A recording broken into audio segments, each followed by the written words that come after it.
সকলাল কিসে। আরে বিট্টু ভাই, আপনি সেদিন যে দাও নিয়ে দৌড়ানিটা খাইলেন, এরপরে কি একটু লজ্জা হয় না? এটা কোনো কথা? এই সুন্দর টুকটুকে পরিণাল মুখটা দেখে, সাতখানা মুখ দেখে মনটা ভরে গেল, একেবারে ফ্রেশ মনে হয়ে গেল। সেই জায়গা কি করলে সরাত করে একটু আঘাত দিয়ে দিলে। কোনো দরকার আছিল আঘাতটা দেওয়ার? আমি তো যা শুনছি তাই কইছি। শোনা কথায় কান দাও কেন রে ভাই? কি হয়েছে বিষয় তা না জানি আন্দাজে বললে হবে?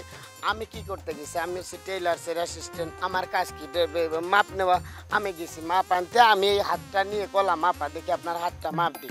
এই কথা বলার সাথে সাথে ওর ভাই ওলোকে দাও নিয়ে ধার দিচ্ছিল। সে আবার দেখে হুট করে মাইন্ড করলো। মাইন্ড করার কি আছে? আমি যদি জামার মাপ নিতে যাই কিভাবে নেবো? আপা হাতটা এরকমের দেন, দেওয়ার পর আমি সুন্দর করে মাপটা নেব না? আমি কেন এই হাতটা ধরলাম?